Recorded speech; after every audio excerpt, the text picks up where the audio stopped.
Selamat malam. Sebelum pertunjukan ini dimulai, marilah ada baiknya kita membangun kesepakatan, yaitu hendaknya pertunjukan kita malam ini tidak diganggu bunyi tulalit-tulalit ponsel Anda atau pagar. Bunyi-bunyi legal untuk sementara diharamkan. Maka saya memberi kesempatan kepada Anda untuk mengeksplorasi naluri-naluri purba Anda. Segeralah Anda menjadi pembunuh. Bunuhlah pagar dan handphone Anda. Ini jauh lebih baik ketimbang Anda membunuh orang atau membacok hanya karena perbedaan visi atau perbedaan pendapat. Kalau nanti ternyata masih tulalit-tulalit, nikmatilah resikonya dipisui penonton lain. Baiklah saudara, meskipun saya berdiri di sini dengan muka coreng-moreng kayak badut, sesungguhnya saya ini bukan badut. Karena terus terang saja, saya tidak ingin memperbanyak jumlah badut di negeri ini yang dari hari ke hari jumlahnya semakin terus menggelembung. Kita sudah polusi badut, over kota. Semua posisi sudah diisi oleh orang-orang yang lucu dan menggemaskan. Sampai-sampai tukang monolog yang sok lucu terancam kehilangan sandang pangannya. Oke, sekarang saya ingin mengajak para penonton yang terhormat untuk sekejap menengok keberadaan mayat-mayat. Tapi saya harap Anda jangan membayangkan suasana horor seperti yang sering terlihat dalam sinetron-sinetron misteri di televisi. Kalau horor di televisi itu tidak menakutkan, tapi justru malah menggelikan. Tidak membuat bulu kuduk berdiri, tapi malah membuat satu-satunya omen dalam tubuh saya berdiri. Ya, itulah salah satu kelebihan bangsa kita, terlalu cerdas. Sehingga apapun yang dilakukan seringnya meleset dari sasaran. Mau bikin horor malah menggelikan. Mau mengusut perkara dan menuntaskan kecurangan-kecurangan, hasil yang dicapai malah penundaan-penundaan dan pengampunan. Nah, sekarang kita mulai saja pertunjukan ini dengan pantun pendek. Kapal keruk, talila kenceng, nyemplung laut dihadang gelombang.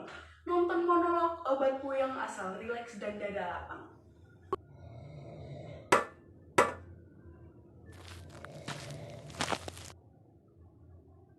Kenapa? Takut? Kamu ini aneh loh. Cuma piring saja kok langsung gemeter begitu mendengar derap sepatu. Ayo, terus bersuara. Bernyanyilah, karena hanya kamulah satu-satunya sahabat saya di sini. Dasar piring pengecut.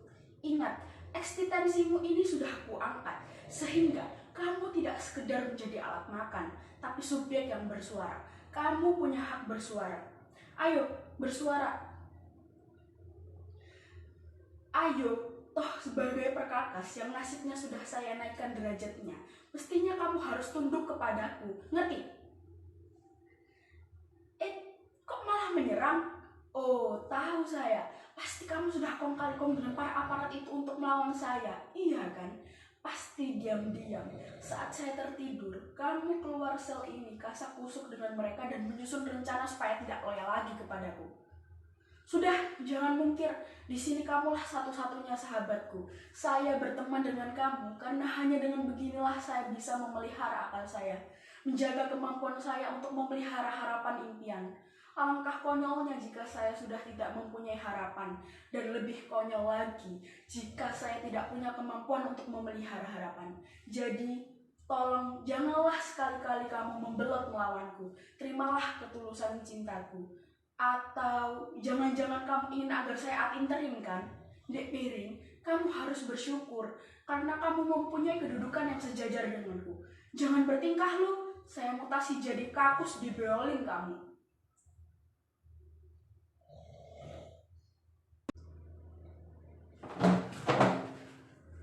Hai, mau kemana? Jangan tinggalkan aku. Cepat turun sini. Jangan nggak begitu, ada apa? Kamu ngomong apa sih? Ngomong saja terus terang. Ayo, toh jangan bisik-bisik begitu. Yang bener. Kamu jangan sembarangan bisik-bisik kok. Atau kamu mau jadi tukang bisik? Semprol. Yang menentukan kamu mau jadi apa itu aku. Nasibmu sepenuhnya di tanganku. Aku bisa saja menjadikanmu terhormat, tapi juga bisa menjadikan kamu sekedar barang rombengan. Begitu saja kok repot. Sini, apa kamu ingin saya jadikan barang rombengan? Makanya, sebagai aparat, kamu ini jangan semena-mena, apalagi dengan orang sipil macam aku. Loh, jangan kabur. Percayalah, meskipun aku ini sipil yang sedang berkuasa, setidak-tidaknya atas dirimu, aku tidak akan menyakiti kamu, apalagi menculik atau melenyapkan kamu. Aku justru ingin menjadikanmu piring yang mandiri, piring yang merdeka.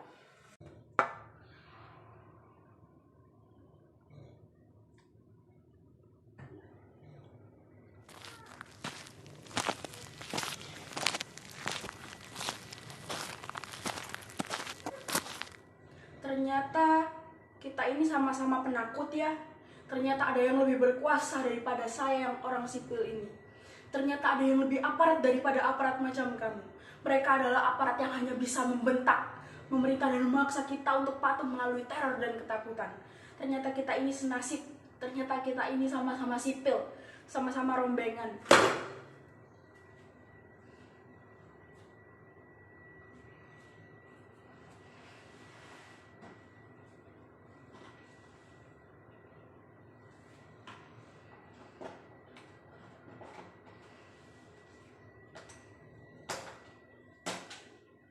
Penjara, kuburan, apakah yang membedakan keduanya?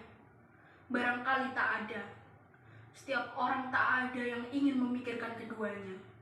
Berusaha sedapat mungkin tak bersentuhan dengannya. Orang tak ingin berhubungan dengan kuburan karena selalu mengingatkan pada kematian.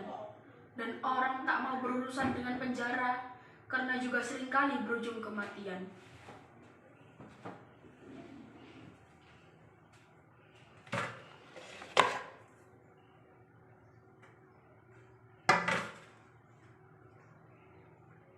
Anda pasti membayangkan kalau saya ini tokoh besar, tokoh oposisi yang ditangkap kemudian dipenjarakan. Ya, setidaknya seorang demonstran militan. Wow, betapa gagah dan mulianya prasangkaan saudara itu. Semestinya saya ini harus merawat kesalahpahaman itu sebaik mungkin agar saya bisa sedikit terhibur. Sehingga diam-diam saya ini bisa merasa bahwa diri saya ini memang orang penting, orang besar yang selalu ditakuti penguasa. Tapi sebentar, saya kok ya curiga, jangan-jangan saya ini memang orang besar. Setidak-tidaknya ada yang besar di dalam diri saya. Iya loh, jangan-jangan saya ini benar-benar pemberani, militan dan cerdas. Iya kan? Coba lihat. Setidaknya saya ini punya potongan sebagai pembangkang. Pantas kan saya jadi pembangkang? Soalnya, jadi pembangkang itu ternyata ada enaknya. Kalau nasib baik, bisa terpelanting naik jadi penguasa atau setidak-tidaknya jadi petinggi negara. Perkara sesudah jadi penguasa lalu lupa berjuang, itu bukan soal pengkhianatan. Bukan, itu justru menunjukkan sikap konsisten untuk selalu tidak konsisten. Tapi, celakanya, saya ini cuma seorang juru kunci. Kekuasaan saya cuma sebatas kuburan dan tulang-tulang berserakan. Itu pun cuma juru kunci kuburan umum. Tentu, nasib saya akan jauh lebih baik misalnya kalau saya ini juru kunci Taman Makam Pahlawan. Sebab, menjadi juru kunci Taman Makam Pahlawan tentu lebih prestisius dan memiliki banyak privilege. Lah, ya jelas, lawang yang diurusi separah pahlawan. Ingat, pahlawan. Meskipun yang disebut pahlawan itu lebih pada orang-orang yang memegang senapan, istilah yang digunakan saja beda. Kalau orang bersenapan yang mati, maka ia disebut gugur dalam tugas. Gugur satu tumbuh seribu, tunai sudah janji bakti. Loh, mati saja ada lagunya. Coba kalau orang biasa yang mati, paling banter disebut meninggal. Apalagi kalau hanya kiri yang mati, maka dengan semena-mena ia disebut tewas atau koit atau bahkan modar. Kok nggak ada ya kiri mati disebut gugur dalam tugas? Padahal seorang kiri pun pada galibnya juga punya tugas mulia. Karena kemuliaan itu ada ukurannya sendiri-sendiri. Tergantung bagaimana kita memaknai kemuliaan itu. Meskipun ya kebangetan jika tiba-tiba ada kiri yang merasa benar-benar mulia. Gila masyarakat kita ini. Ternyata masyarakat mayat pun disekat-sekat oleh kelas tergantung dari status sosialnya. Dan sejarah yang ditulis para pendekar cenderung menganggap senapan sebagai ukuran kepahlawanan. Bukan pada kecemerlangan otak, ketulusan pengabdian, dan ketegaran integritas dirinya. Tapi saya tidak ambil peduli. Meskipun mayat-mayat yang saya urus tidak dikategorikan sebagai pahlawan, saya toh bangga. Bangga sekaligus terharu karena mayat-mayat yang saya urus tak pernah mengeluh. Meskipun tempat persemayamannya panas, gerah, sumuk, mereka tidak minta AC untuk ruang kuburnya. Sangat berbeda dengan mayat-mayat di kuburan Senayan yang baru sekali saja jadi mayat, sudah macam-macam menuntut ini, itu, minta kenaikan gaji. Akhirnya saya paham, kalau toh mereka itu tak banyak menuntut ini itu. Barangkali mayat-mayat itu memang sudah lama terdidik dan terbiasa hidup menderita ketika hidup di dunia. Sehingga wajar, misalnya jika mereka lebih merasa nyaman di kuburan. Karena di dalam kubur mereka tidak pernah mengalami tekanan-tekanan dalam bentuk apapun. Mayat-mayat yang urus itu begitu santun. Mereka adalah klien-klien saya yang terhormat. Meskipun bisa jadi mereka mati tidak dengan cara terhormat. Mungkin saja ada yang terpaksa disepiayakan untuk mati karena diberi bonus peluru, atau mendapatkan dengan kehormatan dijerat lehernya, atau dipaku kepalanya, diperam dalam kulkas, dan ada satu mayat perempuan yang membisiki bahwa ia mati disebabkan kemaluannya dimasuki benda bulat, panjang dan tumpul. Selonjor besi. Ya, selonjor besi yang bulat, panjang dan tumpul itu dimasukkan pelan-pelan kemudian ditekan sekuat tenaga sehingga rahimnya hancur. Kemudian ia dibuang di sebuah hutan. Saya benar-benar terkesima dengan nasib mayat sahabat saya itu. Mbak, Mbak, wahai mayat yang selalu hadir dalam mimpi burukku, di manakah kamu? Ceritakan padaku tentang dirimu. Apa sih status Anda waktu hidup di dunia? Saya hanyalah seorang buruh. Lalu kenapa Anda sampai meninggal? Saya dituduh memimpin demonstrasi kenaikan gaji. Bukankah Anda yang bernama... Jangan sebut nama saya. Nama saya telah menjadi hantu yang menakutkan bagi orang-orang yang dengan bangganya menghabisi saya demi perut mereka. Tapi nama Anda sudah sangat terkenal, bahkan menjadi legenda yang cukup menggoncang dunia peradilan. Dunia peradilan hanya terguncang, namun tak mampu berbuat apa-apa. Nama saya hanya berhenti sebagai fakta, sebagai data yang disimpan dalam berkas-berkas mereka. Apakah Anda bisa menyebut nama orang-orang yang melenyapkan Anda? Tidak. Kalau saya sebutkan, mereka pasti akan membunuh saya lagi. Saya takut untuk mati yang kedua kali. Kenapa aku justru leweran ngurusi persoalan besar yang masih gelap? Bukankah persoalanku sendiri masih gelap? Aku sendiri tak pernah tahu bahwa diriku memiliki kelayakan untuk dikurung seperti ini. Tapi soalnya barangkali bukan layak atau tidak layak untuk dipenjara. Yang jelas kasus ini butuh korban, butuh tumbal, dan aku menolak untuk ditumbalkan. Besok kepada integrator akan saya katakan persoalan yang sesungguhnya, biar semuanya jelas. Walah, intrograsi, lagi-lagi intrograsi. 1, 3, 10, 400, 1.500, 5.000. Dari malam ke malam semakin banyak saja mayat yang mereka lemparkan ke kuburan terpencil ini. Ini sudah malam yang ke-10 atau entah keberapa. Otak saya jadi malas mengingat karena begitu seringnya hal ini terjadi. Aneh. Apa yang sebenarnya sedang terjadi?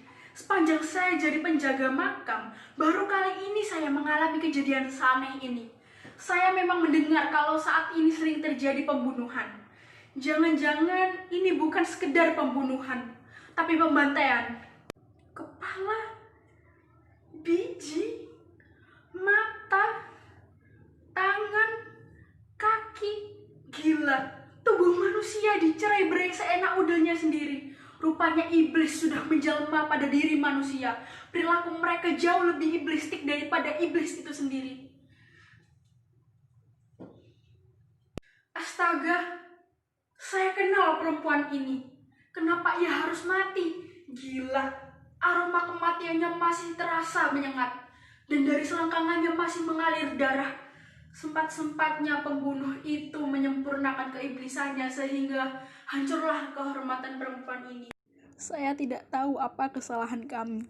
Tiba-tiba saya lihat puluhan orang datang menyerbu toko kami. Harta benda kami dijarah. Mereka seperti menumpahkan kebencian kepada kami. Papa dan mama saya disiksa. Sementara saya dan caci saya dijadikan pesta. Keluarga kami dibantai. Toko kami dibakar. Lalu, papa saya dilempar ke dalam lautan api. Juga mamah saya, caci saya, engkoh saya dan saya. Gila, peradaban apa ini? Bagaimana mungkin nafsu dan kekejaman bisa bekerja sama secara kompak begini? Manajemen kekejaman macam apa yang mereka gunakan? Apakah ini yang disebut kekejaman dengan paradigma baru? Paradigma dasmu.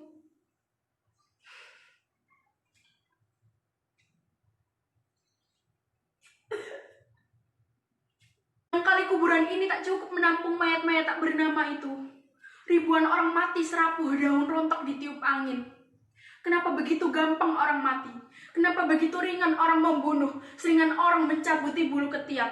Mereka tak lagi butuh alasan untuk membunuh, dan para korban pun dipaksa tak boleh tahu kenapa harus mati. Beda bentuk matanya, berlainan cara bicara dan bahasanya, atau hanya karena tidak sama ketika menyembah Tuhannya? Kenapa untuk semua perbedaan itu sekarang ini orang harus mati? Aneh, begitu banyak orang berdosa mati, sementara orang-orang yang dosanya luar biasa banyaknya malah tidak mati-mati. Ini sangat-sangat tidak fair. Ini sudah kebangetan. Saya jadi percaya, maut ternyata tidak bisa bekerja sendirian. Sebab maut bisa diciptakan, maut bisa diselenggarakan oleh siapapun yang berkuasa. Mereka bisa menaburkan maut kapan saja, sehingga udara yang terhisap selalu berbau kematian. Ya, kematian bisa diorder kapan saja.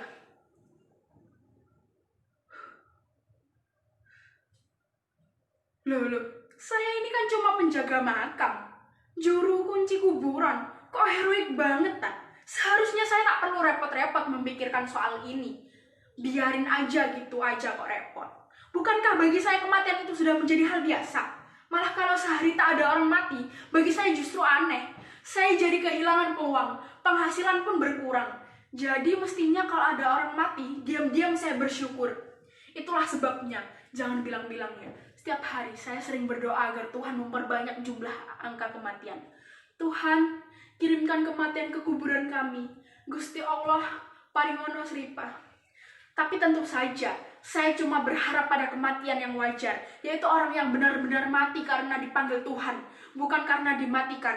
Loh, jelek-jelek saya ini penjaga makam yang sedikit tahu etika, tahu fair play, win and win solution, cincai. Karena itu pula di kuburan ini saya tak pernah main kadal-kadalan, saya ogah melakukan korupsi. Habis, memang tidak ada yang layak dikorupsi di sini. Apa? Bunga. Masih lumayan kalau bunga bang. Apa? Kemenyan. Lumayan juga, bisa untuk mut-mutan. Mosok saya harus rebutan dengan demit? Kalau toh saya harus melakukan tindakan ilegal, paling banter saya cuma menyewakan tempat bagi pasangan yang gak kuat sewa hotel. Short type di sini lebih murah. Nah, lihat, di pojok gelap yang sebelah sana, biasanya mereka main, cukup menggelar koran. Heran saya, apa ya mereka nggak takut kena gantet? Tapi ini juga keuntungan sampingan yang lumayan. Di samping dapat uang sewa tempat, sekali-kali saya juga bisa mengintip mereka. Jadi setiap malam saya bisa lihat siaran langsung BF. Pada awalnya memang seru dan syur, tapi lama-lama bosan juga. Habis gayanya monoton sih. Mereka kurang berani melakukan terobosan kreatif dan penjelajahan estetik. Terlalu kuno dan konvensional. Ya, begitulah saudara-saudara. Ternyata saya tak cuma berurusan dengan mayat, tapi juga dengan bermacam orang dengan beragam watak. Ada yang memang datang untuk ziarah kubur, tapi ada juga yang datang untuk minta berkah. Itu loh, di tengah-tengah itu, biasanya puluhan orang bertirakat di bawah pohon beringin besar itu. Katanya sih, ada yang menunggu pohon beringin itu. Kata orang-orang itu juga, di bawah pohon beringin itu tersimpan harta karun yang luar biasa banyaknya. Pikiran gendeng macam apa ini? Apa yang memang dulu ada raja yang menguras duit negara lalu menyimpan di bawah akar-akar beringin itu, sehingga harta korupsinya tak terlacak? Tidak paham saya. Loh, percaya kok sama beringin? Tolong, aduh, panas, tolong, air, Air. Kalau ada teh panas juga boleh. Tenang mas, tenang. Saya Siwi, ya, SIWWI, penjaga makam di sini. Nggak usah takut. Ayo duduklah, mau minum lagi. Nah, begitu kan enak. Mas aman di sini. Apakah saya ada di neraka? Kok panasnya bukan main? Aduh, jangan masukkan saya ke neraka. Jangan siksa saya. Jangan potong kemaluan saya. Percayalah, selama hidup jadi mahasiswa, saya selalu menggunakan kemaluan saya untuk hal-hal yang tidak memalukan. Tapi kalau toh cuma sekali, pernah juga. Tapi itu saya lakukan dengan amat sangat terpaksa karena nggak kuat ngempet. Nah, tapi itu cuma sekali, dua kali. Pertama dengan pacar saya, kedua dengan ibu kos saya. Tapi percayalah, dialah yang memaksa saya sehingga saya terpaksa dengan penuh sukarela memenuhi permintaan yang penuh paksaan itu. Itu pun terpaksa saya lakukan karena saya mencoba menghargai paksaannya yang memang saya harapkan. Anda ini kok malah bikin pengakuan segala? Mas, berdosa ya berdosa, tapi jangan jujur-jujur amat. Mestinya Anda ini justru harus berbelit-belit, bahkan kalau perlu bikin segala macam trik biar pemeriksaannya bisa lebih dramatik. Pakai pura-pura sakit, siapa tahu nanti dikasihani terus diampuni. Tapi ngapain pakai ngaku-ngaku segala? Lawang situ masih di alam kubur, belum di alam sono. Saya masih di alam kubur. Pantesan kok gelap. Terus Anda ini siapa? Integrator alam kubur ya? Aduh, jangan periksa saya. Jangan, saya tidak siap diperiksa. Jangan cecar saya dengan pertanyaan-pertanyaan yang sulit. Jangan, selama hidup jadi mahasiswa, saya sudah terlalu capek menjawab pertanyaan sulit-sulit dari dosen saya. Apalagi untuk pertanyaan bersifat isai. Saya malah sering bingung. Kalau you mau bertanya kepada saya, yang gampang-gampang saja ya, checkpoint saja. Jadi saya tinggal melingkari saja. Saya ini Siwi, penjaga kuburan ini. Tenanglah, Anda nggak usah panik. Anda ini belum mati. Ayo diminum lagi. Nah, segar kan? Nah, duduklah dengan tenang. Ambil nafas dalam-dalam, lalu hembuskan pelan-pelan.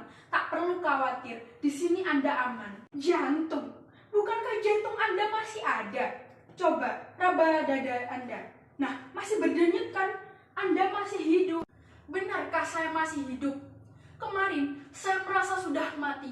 Dada saya terasa pecah. Entah oleh apa, entah oleh siapa. Tapi saya melihat kelebat orang-orang bertopeng itu meringkus saya. Membekap saya, mencekik saya. Tubuh saya berulang kali dibanting, diinjak, diludahi. Dan mendadak ada tangan-tangan berkelebat menghujamkan belati di dada saya. Ya, darah segar muncrat, terus mengalir, deras, amat deras, sampai berliter-liter. Pandangan saya berkunang-kunang. Saya jatuh, terkapar, tak berdaya. Di dalam kesadaran saya timbul tenggelam. Saya rasakan mereka menyeret tubuh saya, terus menyeret sampai jauh. Sampai saya sadar, sampai akhirnya Anda menemukan saya di sini, di kuburan sunyi ini. Mas Siwi, saya berterima kasih karena Anda telah menyelamatkan saya. Tapi meski nasibnya masih cukup beruntung, saya tetap sedih. Puluhan, bahkan ratusan teman saya mati mengenaskan di jalan-jalan, di selokan-selokan. Mereka beramai-ramai dibantai. Justru ketika mencoba menghentikan pembantaian gila ini, kami memperjuangkan pikiran waras, tapi orang-orang bertopeng itu menjawabnya dengan nyala senapan dan gebukan pentungan. Mas Siwi, kita harus menghentikan proyek gila ini. Kita siapa?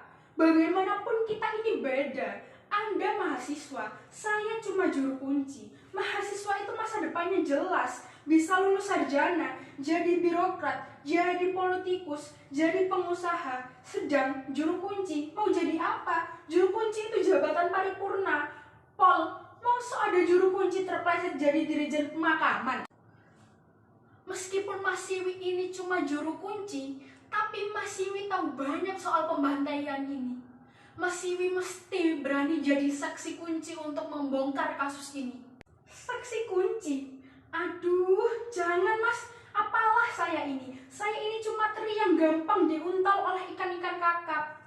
Justru karena kita teri, maka kita harus berani bersaksi agar ikan-ikan besar itu tidak sewenang-wenang melahap jutaan ikan teri yang lain.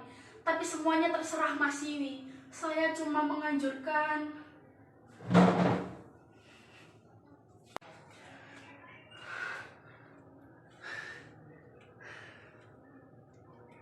Orang-orang bertopeng itu lagi. Siapakah sebenarnya mereka? Apa hubungan orang-orang bertopeng itu dengan pembantaian demi pembantaian yang kini berkecamuk di mana-mana? Apakah orang-orang bertopeng itu yang mengirim mayat-mayat ke sini?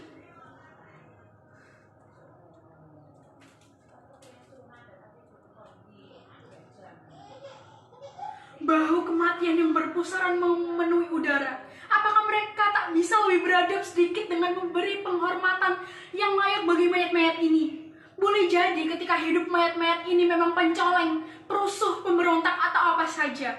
Tapi bukan berarti mayat-mayat ini boleh dilempar begitu saja ke kuburan tanpa penghormatan.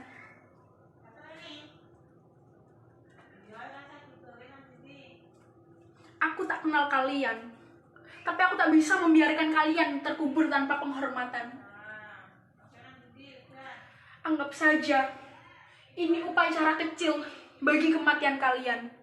Semoga saja bisa membuat kalian sedikit terhibur. Aku tak punya banyak dana untuk membiayai upacara besar bagi penguburan kalian. Aku cuma penjaga kuburan. Maafkan kalau upacara ini kurang sempurna. Tak ada trompet yang mengiringi pemakaman kalian. Tak ada tembakan salvo, tak ada liputan televisi, tak ada bunga, tak ada kembang api.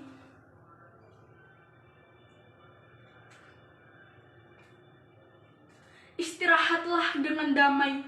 Tak usah kalian mengutuk mereka yang membantai kalian. Aku tahu kalian marah dan menyimpan dendam karena kematian kalian yang terasa begini hina. Bagiku, para pembantai kalianlah yang jauh lebih hina. Siapapun yang membantai kalian sungguh luar biasa menjijikkan, memuakkan. Kukira hanya setan. Setidaknya mereka yang bersekutu dengan kekuasaan setan yang bisa melakukan pembantaian macam ini. Celakanya, kita tak pernah tahu siapa mereka itu. Ya, bagi mereka orang-orang macam kalian ini tak lain lebih dari seekor hama yang selalu dianggap mengancam hasil panen kekuasaan mereka. Padahal mereka tidak pernah menanam, tidak pernah kecuali memaksa memeras keringat orang lain untuk bercocok tanam. Mereka tak lebih dari mandor-mandor yang menganggap kekerasan sebagai kebenaran.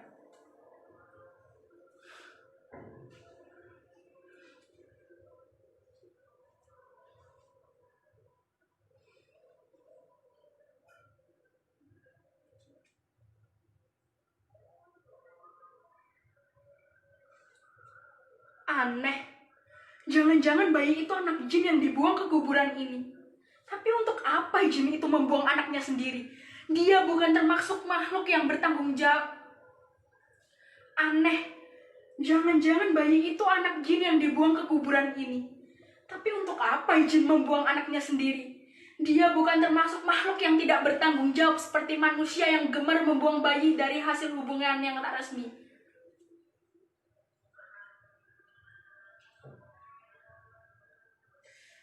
Saya curiga, suara-suara itu adalah tangis arwah bayi. Saya curiga, ada begitu banyak bayi dibunuh. Jangan-jangan pembantaian tidak hanya menelan korban orang-orang tua, tapi juga bayi-bayi.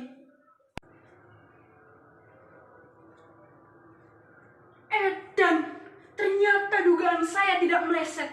Mereka juga membantai bayi-bayi. Bayi-bayi pun dibunuh tanpa ampun. Bayi-bayi pun dibantai secara beruntun. Rupanya mereka tak ubahnya raksasa yang meramu nyawa bayi menjadi jamu, yang direguk supaya bisa hidup abadi. Gila, langkah generasi sedang dimatikan. Generasi demi generasi dilenyapkan dari rahim zaman untuk diganti mesin-mesin yang hanya bisa patuh. Di bening matamu ku berkaca, mencari makna duka lara. Di tangismu ku dengar nyanyian. Adakah itu nyanyian Tuhan? Tidurlah, tidur anak kehidupan. Tidurlah, tidur dalam kedamaian.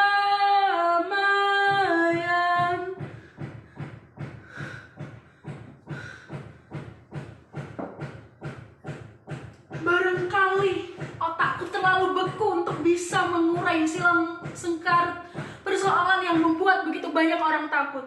Atau barangkali aku terlalu gegabah untuk menjawab masalah yang mendadak tumpah ruah. Atau barangkali aku terlalu nekat, terlalu berani untuk memasuki rimba persoalan yang gergerisi ini. Kalau akhirnya aku putuskan untuk bersaksi, bukan karena aku ingin jadi pahlawan, bukan. Sebab kepahlawanan itu rapuh, dan kepahlawanan itu dari hari ke hari semakin merosot harganya. Aku bersaksi karena aku sekedar ingin menebus rasa bersalah dan rasa berdosa saya terhadap mayat-mayat sahabat saya. Sebab selama ini aku lebih banyak diam, lebih banyak bungkam. Ternyata tidak selama diam itu emas. Kenapa tragedi kemanusiaan yang jelas dan gamblang selalu dibuat ngambang? Kenapa orang yang sudah jelas bersalah justru dilindungi dan diberi ampunan?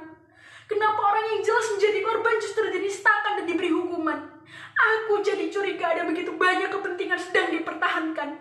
Aku jadi curiga ada begitu banyak nama yang hendak diselamatkan demi kehormatan yang dipaksakan. Kehormatan yang dipahatkan dan dijulangkan di antara nisan-nisan tak bernama. Aku jadi curiga ada begitu banyak fakta sedang ditenggelamkan. Aku jadi curiga ada banyak kisah nestapa hanya dijadikan cerita yang asik untuk dipidatokan. Aku jadi curiga terhadap segala kecurigaan yang dibudidayakan untuk menciptakan ketakutan. Aku jadi curiga terhadap semua sandiwara yang dimainkan. Aku jadi curiga bahwa kecurigaanku pun selalu dicurigai. Aku jadi curiga. Aku curiga